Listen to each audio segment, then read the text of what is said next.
All right. Another week, another Centre Circle podcast. Mikel does it again. Run all of that. We're here. We're here. We are here. Live and direct. Look at me and look at me well. We are here. This day has been coming. I want you to understand.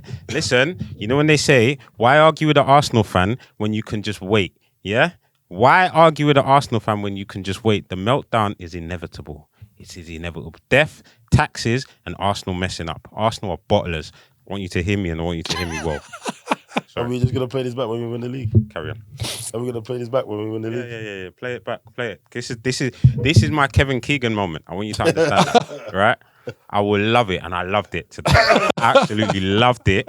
I loved watching them fall apart. That was haram ball. That was nonsense. Sitting back at 0-0, wasting time.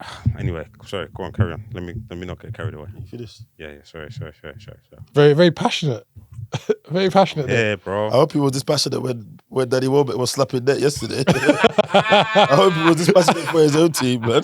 I don't know what's going on. I hope he was dispassionate.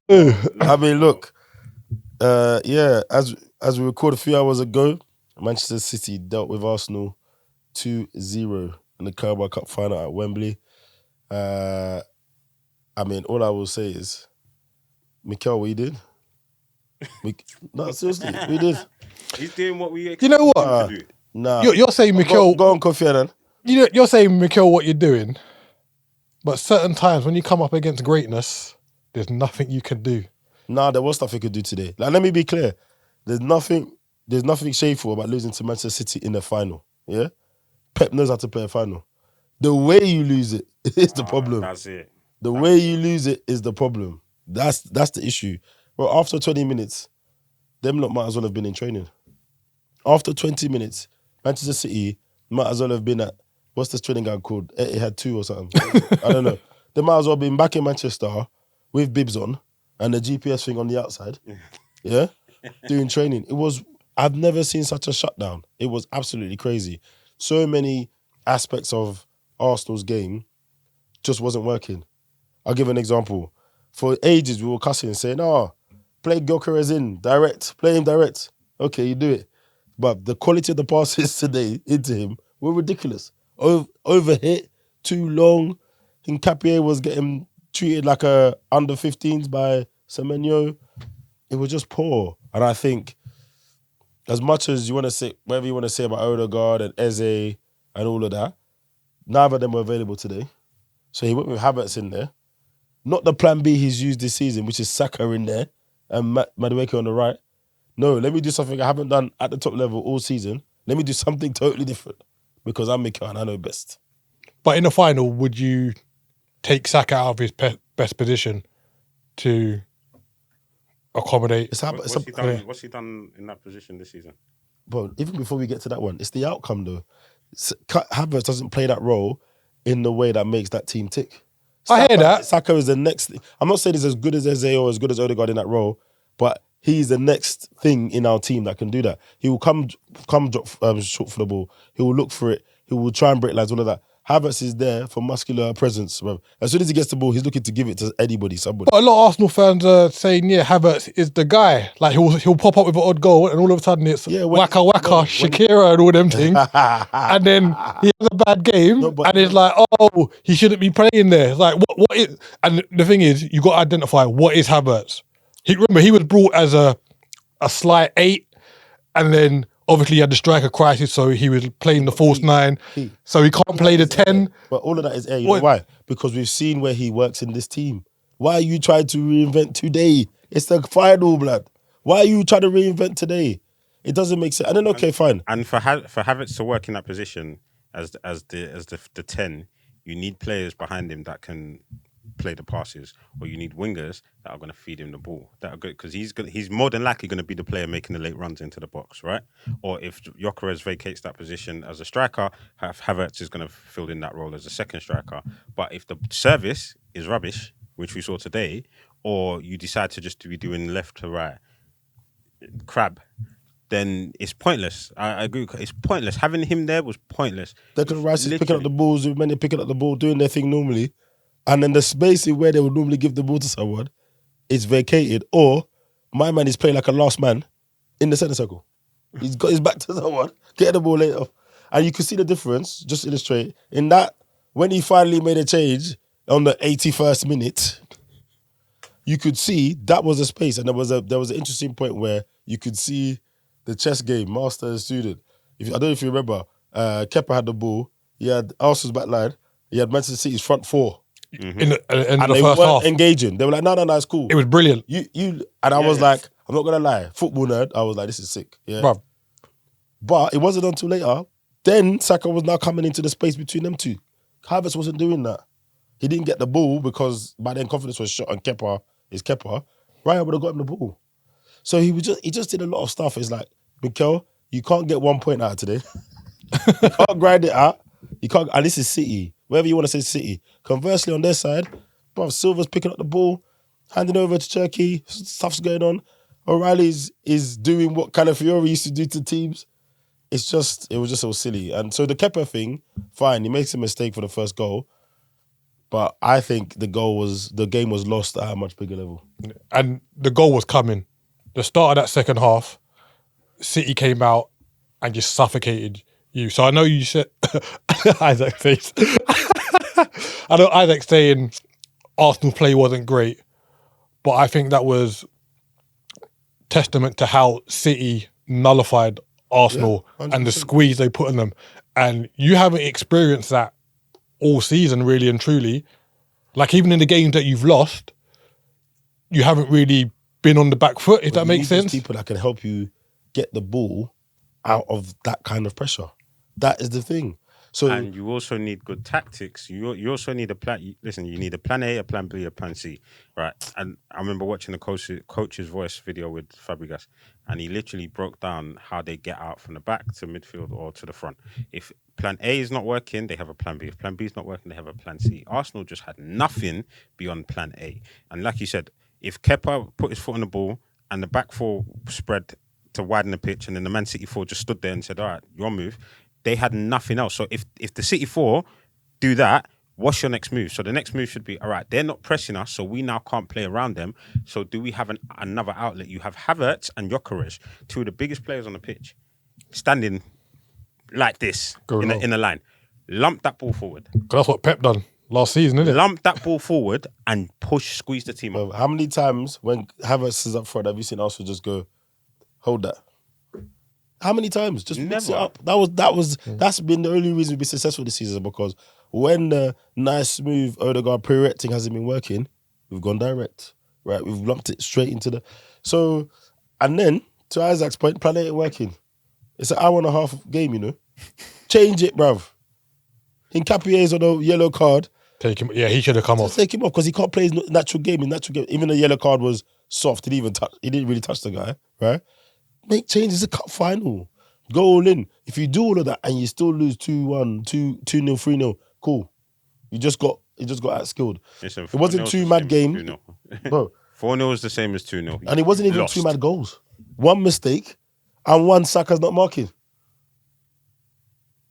He's not even two mad goals. So, like I said, if we had lost today, but we had just seen some of what he's been doing in the last 3 months. Because you remember, early in the season, I was cussing him. He doesn't do subs early enough, blah, blah, blah. Then he started doing subs 62 minutes, 50. I said, wow, okay. He's alive.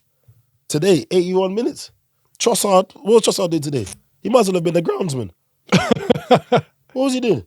Listen, last week when we spoke, I said I actually applauded Arteta for finding a way to beat the low block, right? If we can't go through you, or if we don't have the players to pull you apart, we're just going to rely on set pieces. It's not nice, it's not great to watch, but it's what he's paid to do, which is find a way. It'll just be around power. it. I'll just put 5-6 foot plus man in the box. Deal I will with see what's going on. Right? Yeah. But when you come up against a team like Pep's team, and in a situation where it's a one-off game, a final, that is not going to work, because it's a different level of pressure. It's a different level of football. When one team comes at you and they overload you and they want to play football and they're moving the ball and around, they want to do the thing you like to do to people, then you have to find a way. Like what I watched Arsenal do from pretty much 40 minutes in the first half, and then into the second half. Even earlier. It was. 30 I minutes. couldn't believe what this is a cup final, and this is. I know they say, it's you can't judge other games off of this, but if this is how you react or you behave in a high pressure situation like this, it doesn't bode well for you leading into. And do you know why I don't agree with that? You can't judge it because, brother, it gets to a point in the season when every game is basically a cup final. It gets to that point, right? Which is we're getting to. But I think we're here. And that's why I rate Pep, because Pep usually, everyone, I was listening to TalkSport and they had a fan call in and he was like, look, it was an Arsenal fan, he was saying it's just the Carabao Cup, blah, blah, blah, blah, blah. And the reason why I like Pep's approach is because it's the first trophy of the season, it's the first opportunity to bred in that winning mentality for the rest of the seasons, because we're going to be in the FA Cup run, the league itself, we've now also still got to go to Arsenal and play them. And then, you got to take into consideration as well, a lot of the Man City players, like Arsenal, haven't really been in this winning situation. All the coaches take every cup final seriously. Yeah. It's only we always for that phrase where English coaches thought they could throw the no. Mourinho came, he took that competition seriously. Benitez, every foreigner. It was only Wenger who really didn't. Yeah. And everyone kind of ran with that. Yeah. But if you look back over the last 10 years, Final. 15 years, Serious, it's only that competition's only been won by top teams. Yeah. Take it seriously. And then now you've got the Nico O'Reillys, Kuzanovs. You got these guys, they've got their hand on the trophy at Wembley. Yo, can So we know talk what about they say. Kuzanov? Bruv, who do you want to start with? Kuznov or O'Reilly? Because Listen, both of them. No, you know what? Wait, Let's start with Kushanoff, yeah? Because when he arrived, his introduction was a baptism of fire. It was Seagull remember levels, that? isn't it? He got taken off. Yeah. Wasn't it Pascal Seagull levels, that one? No, it was Senderos levels. Like It was it Senderos levels. was And bad. even this season, like he had a couple shaky games at the start, but he's been thrown in and he's looked He's solid. he's looked like whatever information they told him back at the training ground, he's taken it into the games and he looks arguably their best centre back right now. Against Real Madrid. He's rapid as well. Some of the bro, He's the way he rapid. covers ground and his recovery, Joke. it's Absolute like the pace of Van der Ven with like Kyle Walker in there, like the way he just hawks players down. It's mad. I know. Listen, he's joke. been Just speed. We're just talking about speed. Yeah. About his recovery, but he's been very impressive monumental for City. Yeah, no Diaz today, nothing. But to be honest, it didn't really matter. O'Reilly, what can we say about the guy, man? Left back, right back, whatever you want him to do. Centre mid. Centre mid. He does, knows and where to plays be. well in any position. Well, I think The confidence is just there. no, but he knows where to be in every specific situation. Yeah. The ball's on the right. I need to be here. I need to be making this move. He seems to have clocked that very, very early. And the reason why I mention that is because when I think about other people that have come through that team, Pep always complains about what actions they do when and not doing it the right time. And it's Mr. Lewis. Well, we could even Phil Foden. He'll have a good game. People will come and say, "Oh, Phil Foden this and that," and he will say, "Yeah, he's great, but we're not happy with him because he's not doing this action or this, and he's not in the right place at this time." And I think that's what O'Reilly. Don't get me wrong, he's got the basics well, but he knows where to be in whatever situation at the right time. Do you know what? I'll give the benefit of O'Reilly is he's come through the academy with Pep already being in Yeah, place. it's true. Because Pep's been there 10 years now, isn't it? Right. Yeah. So he would have come through the academy, and remember, they pretty much will try to mirror the first team as much as possible, Lower down, so that the players Can just come it's slot a through. seamless transition into the first team, right? Foden was already pretty much there or thereabouts. All his education had been Done. So now it's you're learning on the go with the rest of the first team. So there's bound to be lapses in concentration or lapses in decision making. The same with Rico Lewis. He wasn't there, but he was a lot closer to the first team than probably O'Reilly was, right? Yeah, definitely. So I think that is a good indictment of the academy and the philosophy going from the top right through down to the bottom. Yeah, right? and it bodes well for England also. I mean, he's got his going in it. Yeah, just in terms of 100%. the amount of positions he could potentially cover. Obviously, it's not the same man management, etc. But I think Tuchel's wise enough to use him correctly in the summer if need be. Yeah, Semenyo, Doku, again, Yo. the width, both had good games. Contrast to Arsenal, wingers, poor games. Did you hear what Semenyo said? Game. Hey, listen, I'll be honest. Bro, you see Semenyo, I thought it before, but I thought maybe he talks a little bit too spicy in interviews. What did he say? He said, "Oh well." They said to him, "Oh, do you like playing up front on the right?" Blah blah blah. He said, "Oh, I like playing on the right. It allows me to express myself. You know, I had a Hincapie doing a little bit of running today." I said, "Raw, this is how we're talking live on Sky." But he did though. Yeah, but let other people Hincapie. point it out. Don't Yeah. I was surprised he said it. Yeah, Because I'm watching it live. I was like, okay, is that how you're going on? Yeah. And don't get me wrong, talk your talk, but this is why footballers don't normally do it, bro. Football's a funny game. You got to back it up consistently now, Yeah. Now, the next guy doesn't want you mentioning him in interviews, innit? Look what happened to Jed Spence. He's not making any memes. I was about to say the same thing. There's no penitentiary memes anymore, is there? Memes, Jed Spence. That's an open prison. Trust me. Man, on day release. Day release. What the visits? Day release with conjugal visits. Done. That's what it's prison. It's our business. But I think, there were just so many parts of their team. Once they woke up, it just worked. Bernardo Silva, without the ball, solid. He's just got that wonderful knack of making those fouls that don't get him a booking, but they're disruptive. It's a key part of their game. The guy made about 5 fouls today before he got booked. It was crazy. He's key in there. Obviously, Doku, he did a really good job today with just keeping the ball. So he might not have been crazy in terms of going past his man or whatever, but he made sure the ball stuck with him. And actually, he was the reason why City could get up a lot of the time, rather than the ball just sticking with Haaland. Do you know what I mean? Fantastic for Doku if he could just look up. It's not happening now. It's too late. That final pass. It's too late now, bro. It's always beat the man and then just whip it into an area. Now, to his credit, he's done his job. His job is to put the ball in the danger zone. Someone should be there. But as a player in the box, if you're looking at the winger and he ain't looking up, I don't expect it to come. I don't know where that ball's going because I don't know if he's seen me. Yeah. Where Semenyo is different. Semenyo is picking someone out. Yeah, he's very intentional. And what I liked as well is he swapped him in the second half, innit? So just give the fullback something different to think about. So don't I know it, mate. Anyway, Rodri. Just before we go, because Rodri, listen. I don't know. I thought he had an all right game. He had a stellar game today. Sweeper, midfield sweeper. Literally, anytime someone broke his Rodri. I think they've not made the game easy for him, in my opinion. I think the Arsenal midfield... No, that's a lie. Sorry. His teammates kept the Arsenal midfield busy and let him do work. Yeah, man. Declan Rice, player of the season? Yeah, I don't think one game a little shaky. Obliterates his whole thing. He looked a little shaky for a couple of weeks.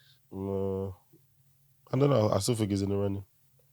Let's see. But yeah, a couple of weeks ago, we said this would be a pivotal moment in the title race. Do we think momentum might shift? Because obviously we've got international break now. Then we got FA Cup.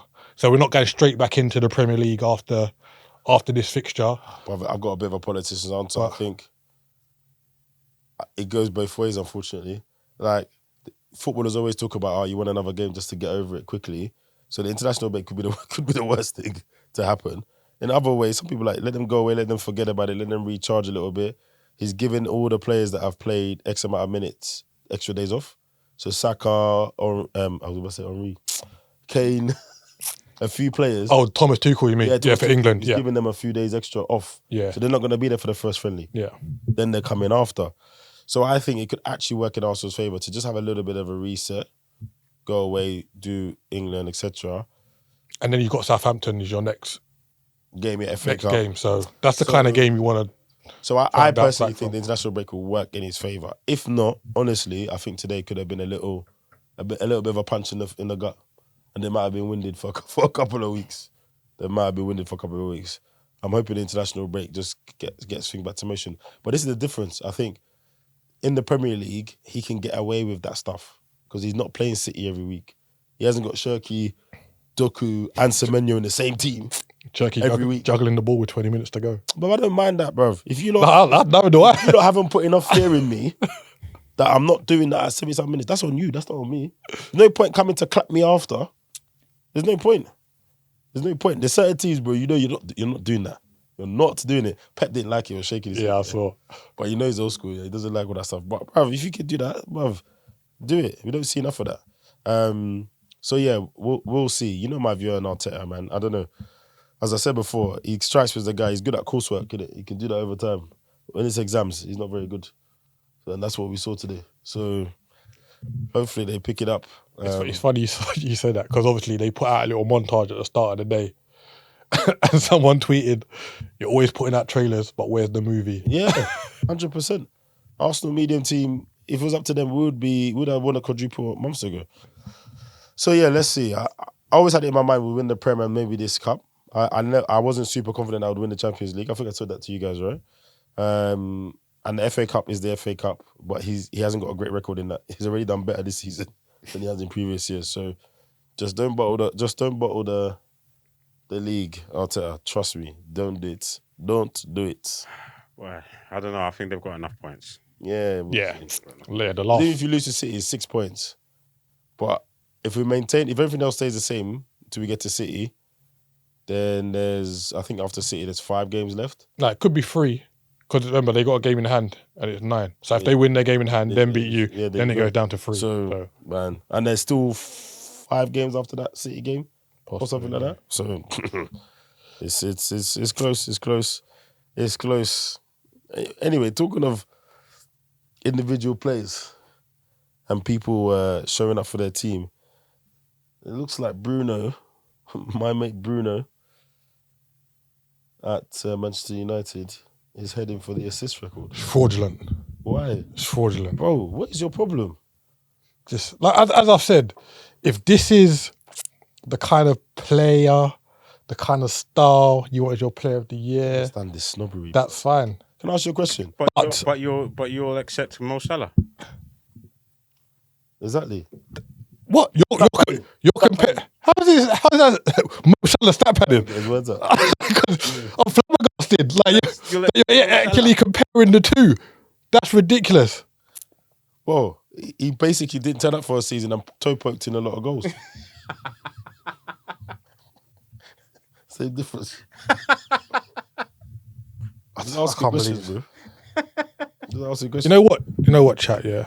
I'm just asking questions. Sometimes when I'm with these two, yeah, I feel like Michelle in Destiny's Child. You know the one no one just kind of respects and thing. I love you, Michelle. I'm asking questions. I don't diss Michelle like that. I'm asking questions.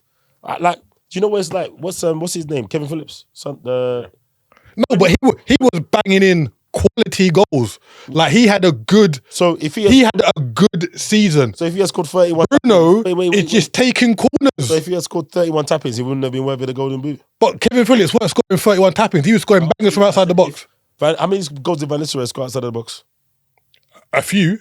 Nah, bro. There's a. But he was. Many outside the box. But he was a quality player. What I'm saying with Bruno, yeah, Bruno is a very good player. But how many times? No, I'm being consistent. How many times a season will Bruno give you a 8 or 9, 10 performance in the league? It's not the most man of the match of the season award. No, you don't have to be man of the, you don't have to be man of the match. Assists. You don't have to be man of the match. Exactly. It's just assists. 2 weeks ago, you man were championing him for your player of the season. So it's all encompassing.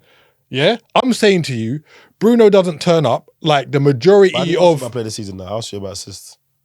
Yeah, it's still fraudulent because most of them are set pieces. What, he's got 6 open play assists?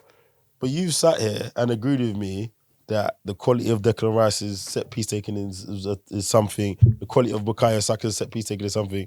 If the guy can break the assist record from using set pieces as part of that, what is wrong with that? But when you compare it to the current assist record, which is 20 open play, it's not like for like, is it?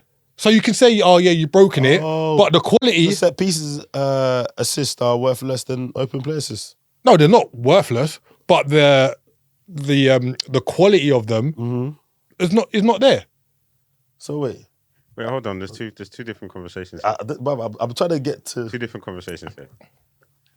There's one conversation about the way in which he's got the assist, and then there's another conversation about the fact that he's in contention to be player of the year. Yeah, right? yeah. I'm asking about assists. He's gonna break the assist record, and I don't like this snobbery.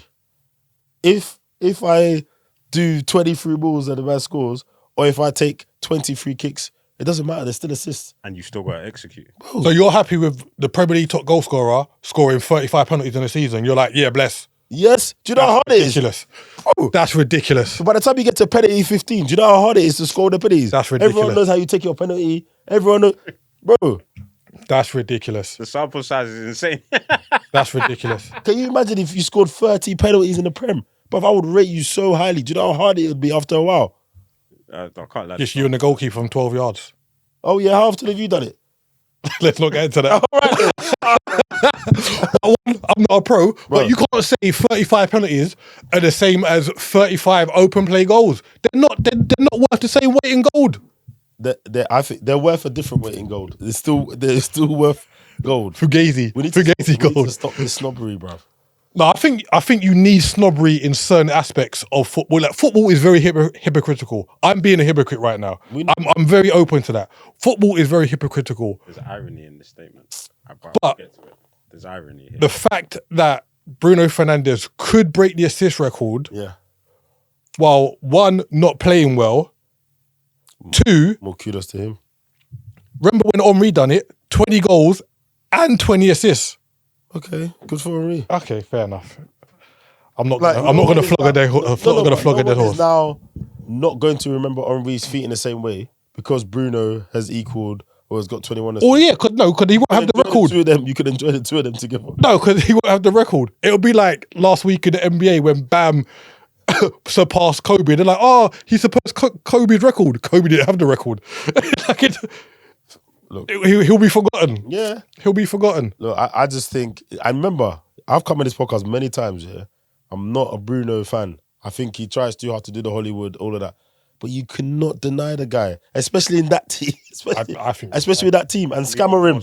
Even more so. Nah, you have to really rate the fact that exactly. Bro. And he started the season but my thing is, you're saying, in that team, he's not doing anything extraordinary in open play for that team.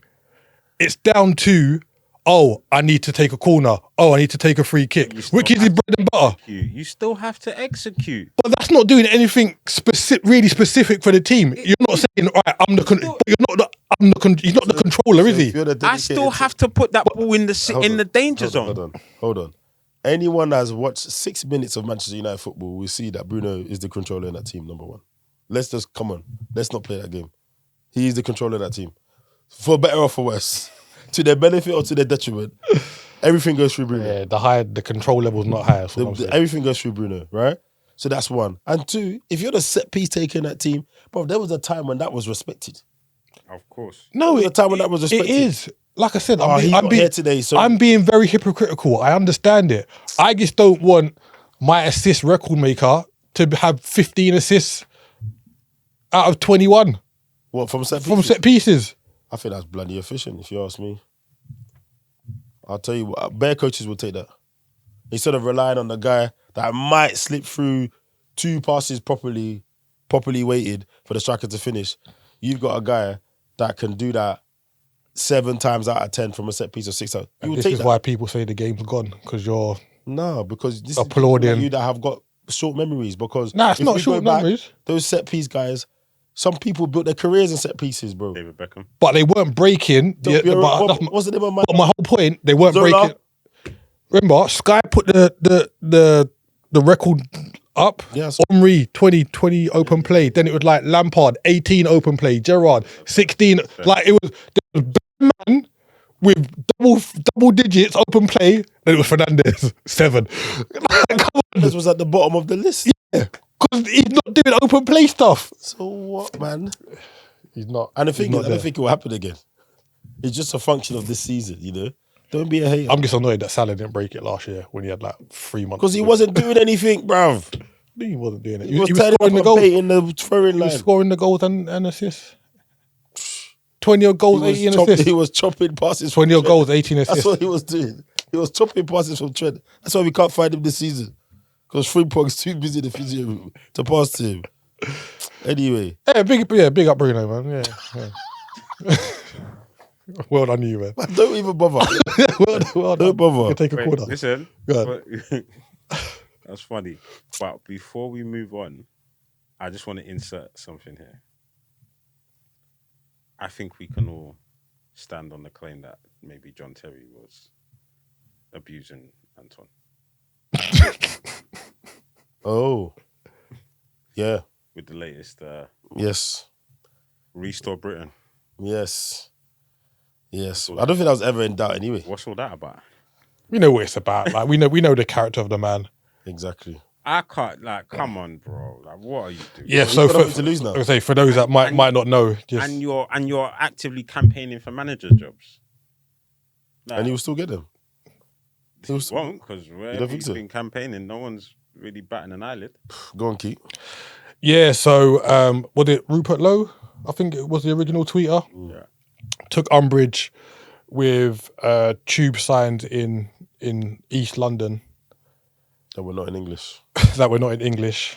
And Mr. Terry was in the comments applauding and flag And you put English flag. sharing, agreeing with it, and a couple other tweets or Instagram posts where he was backing Mr. Farage have come to light since then as well. But you know, as Isaac alluded to, incident with Anton Ferdinand many moons ago, we all knew what happened. Yeah, we knew what direction that So- gentleman was going in. And Yeah. if anyone is surprised, you're a liar. Yeah, it shouldn't be. I'll make you a liar. I'll make you a liar. And then lastly, I saw something the other day, which I don't agree with, but seeing as Keith's in that kind of mood, let me bring it up for him to disagree with me. But I saw somewhere where someone is basically saying that we are a little bit too desensitized to greatness now. Like, people are doing incredible things all the time, and we're not celebrating them. We're just kind of saying it's another thing. It's just, oh, he broke a goal record. That's great, whatever. And I don't think that's true. I think when people genuinely do stuff that is amazing, it is shouted about, it is talked about. Sky News will do a think piece. They'll get Jamie in front of the big screen. Gary Neville will draw pens on the TV about it. You know, genuinely crazy things are celebrated. And even things that happened before are talked about all now. There's not one, you can't go through one Premier League season without them wheeling out Henry and showing us all the goals he scored at Arsenal. Now, don't get me wrong, I'm an Arsenal fan, I love him. But it's every year. Every year. So I think genuinely great stuff actually gets celebrated. I actually think the other way is because of social media and everything now, mediocre stuff gets celebrated when it doesn't need to. Yeah. I think that, so what do you think? So I think, as you alluded to, because of the whole social media world that we live in now, we have access to too many things and too many people that we wouldn't necessarily have access to kind of Even 20 in sporting context. 20 sporting context. Me and you had a conversation about kind of movie stars and Oh, yeah. the fact that there aren't many movie stars now. And I think this all kind of stems down to is that we have too much access to what people that were deemed as stars are doing on a day-to-day basis. So the whole allure around it disappears. So you kind of used Henry as a point now where he's wheeled out because of stuff he's done. But he was doing that stuff 15, 20 years ago. That's still what's being spoken about. The stuff that's happening now in terms of records being broken or great feats, take Manchester City winning the treble, for example. Granted, it was Manchester City and there's been this whole furore around kind of they brought their way to success, etc. But they still won a treble. No one talks about Manchester City winning the treble. More people talk about Man United winning the treble in 99 than they do about Manchester City.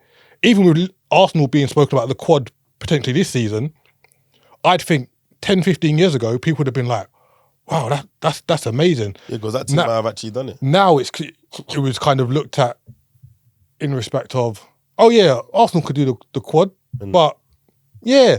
So I still think these feats are still great when they happen, but I don't think the respect for them is there. Come on. I got the points. I just clocked. Like, go on. Go carry on. No, I'm good. Like, if you want to counter, let's do this. Let's rebuttal. So you spoke about Man City winning the treble. There was a lot of talk about that, but it was also sandwiched in between the fact that they just won 4 leagues in a row. What does that matter? No one Man ever United done it won- before. When Man United won the treble, what else had they had going on? What else was going on? There was nothing going on other than just Man United winning the treble. It wasn't off the back. But that's my the point. back of winning 4. It wasn't off the back of winning 4. And it Did was Arsenal did a double year before? Exactly, and it was also in a time. I agree with the point about social media. I'm a big advocate that social media has desensitized us generally, but also in a time where there was no social media. So yes, you're right. We only got what we saw in the tabloids. We only got what we saw on the TVs and on the news, right? So of course, yes, it is a bigger thing. And also, who else had done a treble? Which English team had done a treble? It had been a while. It'd been a while. In our lifetime. There hadn't been one. Yeah, not in that generation. There hadn't been one. So that is, and I think the way they did it as well. Exactly. The comeback. It was astronomical. So it's always going to be. That was the year when Ryan Giggs scored that goal against Arsenal in the FA Cup. FA Cup, yeah. Right, so this is always going to be up here, right? City come along. You've already prefaced it with the fact that they've come with the bigger money spenders. So they've pretty much, if you want to say they've bought their way to us. They've bought their way to. Yeah, we can caveat that. Yeah, to their titles. They were running off the back of what, 3 already? 3 titles 3 or 4 already. Yeah. It's and one of them was the 100-point season, no? Exactly. It's Pep Guardiola, the greatest manager, considered to be the greatest manager that's ever managed. Obviously, people would beg to differ. So by the time they've come around to winning the treble, I think everyone was kind of expecting it to happen. It wasn't like, oh, hold on, Man United might do this. They might actually get there. There wasn't like this might happen. It was, no, well, City are going to go all the way. We expect this to happen. Expecting and doing it are two different things, but we expected it to happen. So there's less of a mystique. There's less of an aura around it for the wider football fan. Maybe as a City fan, you will look at it like that, but for the wider football fan, But doesn't kind of back up my point in terms of it's still seen as a great feat, but everyone gets like, meh. Like you mentioned the 100-point. This Manchester City team have done so much. But there's no plaudits around it. I don't think that's a sense of the times. The same way no one talks about the fact that Man United won 12 Premier League. No one ever really mentions that. That's a madness. That's an absolute. No one talks about the fact that they won 13. They talk about the moments. When someone said it the other day, I said, wait, 1-3? Are you sure? 1-3, 13. So I just think people set their own bar. People set their own levels, right? And look, we both support clubs who have won Prems, but it's not like we do it regular. So even the way your recent Premier Leagues are discussed, they're discussed as big things. Rightly so, because it hasn't been done that often. The next Arsenal one is going to be like the first one because we haven't done it in so long. Them lot were knocking out Prems every month, all the time, well, every season. So I think... And just to the point about the quad, Liverpool were up for the quad 3 seasons ago. They was talking about Liverpool winning the quad. We got further than... I'm pretty sure we played in all the finals. We played every game available that season. Every game available. It was highlighted as a massive thing. And then the next season, everyone pointed out the fact that we were tired and fatigued. And then Klopp left. Like it was, and then all of a sudden, so it's not like in the psyche of a lot of people, it's still fresh. Oh, you know what? Liverpool just done it. So I'm not like, oh my God, Arsenal are gonna in the door. So it's not. I don't think it's a desensitization. I'm just saying like it's becoming. We're getting to a point where it's also about how realistic it is. No one realistic expected Arsenal to do the quad. And I tell you what, if Arsenal did the quad, it would have blown your fear out the water because they would be talking. Bruv, they might all have to go see King Charles, bro. The way Sky Sports were doing VTs and videos, they would restructure that whole Sky. You see how now it's loads of Man United and Liverpool. Arsenal won the quad. They would be reading like Ray Parlour. It's nothing to do with desensitization. I just think what's happened now, I think Coca hit the point on the head very early. We have too much access to mediocrity. Yeah, I think it's the other way around. I think everyday average stuff. But mate, I even know which 10-year-olds are sick at football now. Why? Why? I didn't see these guys until they made their Premier League debut. That's it. I didn't know. I didn't see. So I think that's the problem that's kind of come up. And also we have to also talk about the standard of the game has gone up as well, right?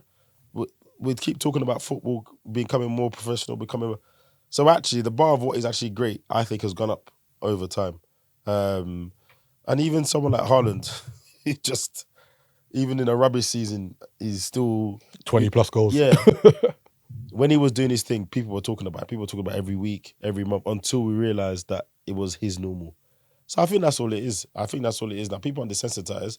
It's just the things that you think are great are not actually that great by today's standards. Yeah. That's it, in my opinion. in my opinion. So yeah. Anyway, congratulations to Manchester City, and Arteta. don't make me right, bro. Just don't do it. There's no way. There's no way you can't win it.